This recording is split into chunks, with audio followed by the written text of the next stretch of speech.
Bonjour et bienvenue à toi dans cette nouvelle vidéo. C'est un plaisir de te retrouver aujourd'hui et dans cette vidéo on va voir ensemble comment améliorer son écriture, parce que c'est peut-être une question que tu te poses et elle est extrêmement légitime, puisque l'écriture va te permettre de montrer une partie de toi et aussi de laisser des souvenirs de toi. Alors évidemment il y a beaucoup de personnes qui n'écrivent très peu, qui n'écrivent même plus du tout au quotidien, et c'est bien dommage parce qu'on va voir ensemble que c'est quelque chose qui peut vraiment être salutaire et t'apporter beaucoup de valeur à court, moyen et long terme.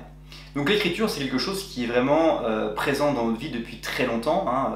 C'est pas uniquement la création de l'imprimante par Gutenberg, mais c'est aussi la capacité des hommes préhistoriques, par exemple, d'avoir eu cette capacité de dessiner, de faire des motifs, de reproduire des motifs qu'ils avaient en tête. Et l'écriture est quelque chose de vraiment extrêmement intéressant. Alors comment améliorer son écriture et pourquoi le faire d'abord? Son écriture, c'est quelque chose qui va être aussi fonction du temps que tu vas avoir disponible. Tu as déjà pu remarquer que si tu as très peu de temps, si tu te sens stressé, tu vas écrire beaucoup plus vite et tu vas écrire de manière extrêmement rapide et sans soigner vraiment les motifs que tu vas générer sur ton écriture. Et au contraire, si tu as du temps, si tu veux réfléchir, l'écriture permet de pouvoir transposer ce que tu as dans ton esprit sur feuille et de pouvoir le voir. Et donc de cette manière-là, de recréer un système de réflexion nouveau sur ce que tu as généré physiquement dans le monde. Parce que l'un des moyens les plus forts de l'écriture, c'est que tu vas externaliser une réflexion, une pensée, une imagination sur papier et tu vas matérialiser ça. Et avec cette matérialisation, tu vas avoir cette capacité de pouvoir te poser des questions sur est-ce que tu abandonnes ce schéma d'idées que tu as actuellement ou est-ce que tu continues ce schéma d'idées que tu as dans ta tête et tu le développes grâce à ce principe de l'écriture. Donc améliorer son écriture, ça va avoir plusieurs impacts. D'abord, ça va permettre de pouvoir mieux marketer ton image en écrivant des beaux mots avec des beaux motifs. Les gens vont voir que tu es quelqu'un de soigné, que tu es quelqu'un d'attentif, et puis tu vas après aussi prendre plaisir à choisir des stylos qui vont peut-être te permettre de pouvoir avoir une écriture plus sympathique. Et puis ça te permettre aussi de chaque jour avoir envie d'écrire tes mémoires, écrire sur un cahier peut-être les 3 choses fantastiques qui te sont arrivées aujourd'hui, peut-être la chose que tu aurais pu faire pour améliorer ta journée, peut-être les 3 choses pour lesquelles tu éprouves de la gratitude aujourd'hui, et de prendre à systématiser les écritures chaque jour de façon à pouvoir collecter des informations et voir ton évolution. Par exemple, moi j'écris depuis 2012, donc maintenant plus de 8 ans, dans différents cahiers, et tous les jours j'écris des choses qui me viennent par l'esprit, des pensées, des envies, des projets peut-être que j'aurais envie de faire dans ma vie. Et ce qui est assez intéressant, c'est que de temps à autre, quand ça me prend, je vais reprendre un cahier au hasard parce que j'en ai tellement maintenant en 8 ans, et je vais pouvoir tomber dessus et je vais lire un petit peu les pensées que j'avais, les réflexions que je me faisais, les moments dans lesquels j'étais, et je vais pouvoir, avec le recul du temps, me rappeler d'un système de pensée dans lequel j'étais et de voir s'il était erroné ou comment il m'a conduit là où je suis aujourd'hui, où est-ce qu'il m'a amené. Et donc tu vas pouvoir capitaliser de l'expérience, notamment grâce à ces écritures que tu vas faire, ce qui est vraiment quelque chose de assez puissant. Alors aussi, comment améliorer son écriture? L'un des facteurs clés de succès, c'est la lecture. Plus tu vas lire des choses et plus tu vas aussi apprendre à orthographier différents mots, et tu vas aussi t'imbiber de nouveaux mots que tu ne connaissais pas. Ça ne t'a pas échappé, mais quand on est enfant, nos parents nous parlent avec du vocabulaire et on s'imprègne de ce vocabulaire, si bien que parfois on a des expressions que seules nos familles utilisent et qui sont typiques de nos familles. D'ailleurs, on peut constater que parfois on rencontre des parents d'amis ou des enfants d'amis qui vont avoir les expressions même que leurs parents, et on va se dire tiens, ça c'est vraiment une phrase qui a été récupérée. Au même titre que quand on est en couple, très vite on adopte un vocabulaire commun, on va utiliser des mots qui vont être similaires et qui seront uniquement propres au couple. Et donc c'est exactement la même chose. Plus tu vas lire des livres, plus tu vas créer des nouveaux vocabulaires, tu vas apprendre et ton cerveau va les retenir, les mémoriser au même titre que tu apprenais une langue étrangère. Et grâce à tout cela, tu vas enrichir la qualité de ta façon de parler, mais aussi la façon dont tu vas écrire les choses, et donc tu vas prendre du plaisir à pouvoir exprimer ta pensée. Ça, c'est quelque chose aussi qui est très peu commun et très peu décrit dans les principes qui sont vécus.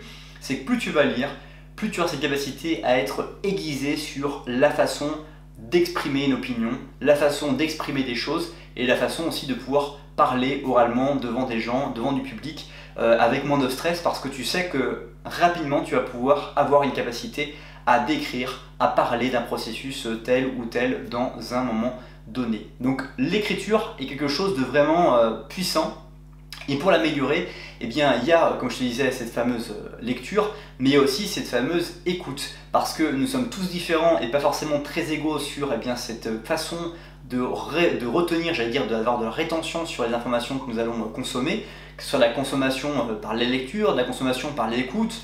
On va avoir différentes façons de pouvoir le mémoriser. Et l'une d'entre elles, c'est l'oral. On va pouvoir écouter. Donc on va écouter par exemple des podcasts, on va écouter également des livres sur Audible et on va pouvoir retenir du nouveau vocabulaire exprimé par les personnes qui vont nous toucher. Et le hack que je vais partager avec toi dans cette vidéo, c'est d'écouter les personnes qui nous influencent, que nous sentons vraiment comme des experts et qui ont vraiment pour nous un impact et qu'on écoute avec beaucoup d'humilité, beaucoup d'intérêt, et on va y chercher à mémoriser les mots. On va se dire que c'est vraiment stylé, si on parle en mode jeune, stylé la manière dont les gens parlent, et donc on va vouloir reproduire une certaine somme de phrases, une certaine somme de mots, de façon à pouvoir également améliorer, agrandir son champ de compétences. D'ailleurs, ce qui est extrêmement intéressant, c'est que quand on essaie d'améliorer son écriture en français, et que l'on pratique des langues étrangères à travers des applications comme Duolingo ou Mosalingua, on s'aperçoit qu'on va apprendre beaucoup de mots sur une langue étrangère et que très vite on va les retenir.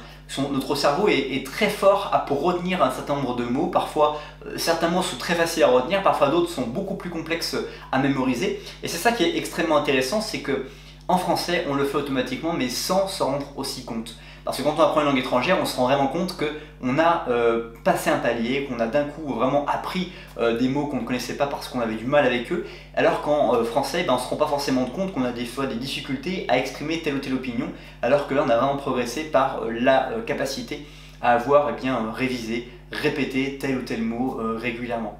Donc de façon générale, comme tu l'as compris dans cette vidéo, améliorer ton écriture va être extrêmement salutaire pour apprendre à collecter et quantifier les données de ton cerveau, des choses que tu te dis, des choses positives, des choses négatives, des choses que tu peux améliorer.